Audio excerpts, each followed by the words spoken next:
Next quarter-mile, Josh watched the SUV in his mirrors close in on him until its large chrome grille blotted out his view.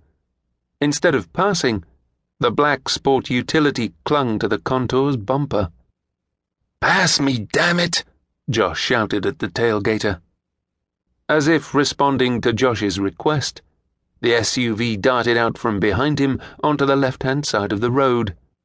Side by side, the vehicles charged toward the steel truss bridge spanning the Sacramento River as if it were a finish line. The SUV's chunky tires whined on the road, and their sound droned in Josh's ears. The vehicle eased past Josh without effort, and Josh backed off the gas to help the tailgater on his way. The SUV's rear was just ahead of the Ford's hood when, without warning, it swerved back into his lane. Josh stomped on the brake and yanked on the steering wheel. The power steering exaggerated his intentions, jerking the car violently to the right. The vehicles missed each other by inches. Josh's car rocketed off the road for the dirt shoulder, fishtailing and kicking up plumes of dust as the tires fought for traction. Cursing, Josh struggled to get the car under control, his actions as frantic as the vehicle's forward momentum. The bridge was ahead, and the river loomed. "Jesus Christ!" Josh screamed. Did the tailgater know what he'd done? He squeezed the brake pedal even harder. Man and machine working in perfect harmony failed to stop the car in time. The Ford leapt off the riverbank, trimming the tops of the scrub bushes as it went. The car's nose pitched forward and then arced downward.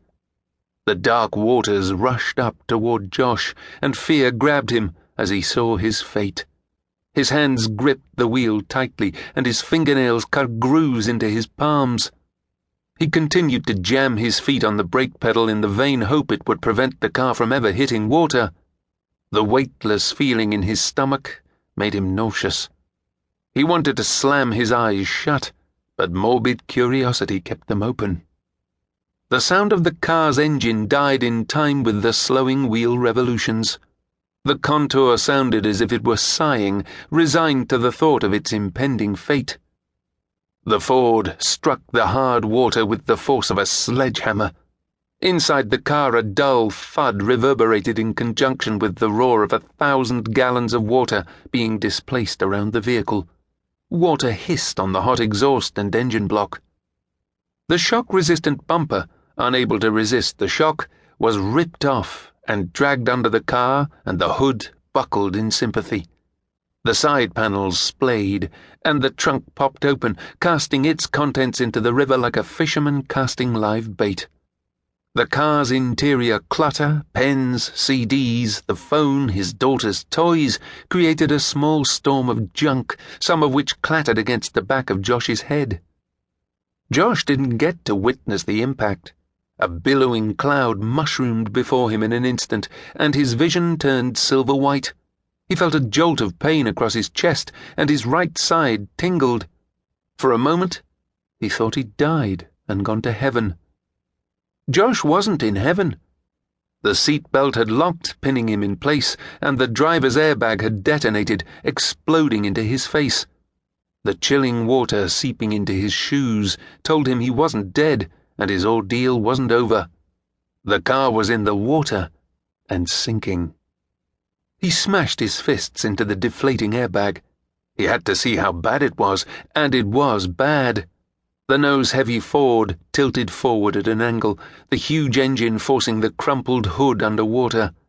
Small waves lapped the windshield, showing him glimpses of the depths of the river. Water leaked in from the door seals and from somewhere under the dashboard bulkhead. The car bobbed halfway between the shores, about 100 feet from safety. 100 feet! It was less than the length of a swimming pool and an easy distance to swim. Except that Josh had never learned how to swim. He had taken lessons as a kid, but had scared the shit out of himself when he went down a water slide and found himself at the bottom of the deep end. Since then, he had never been in water any deeper than his chest. Now he was in much deeper than that. The water slapped at the car windows.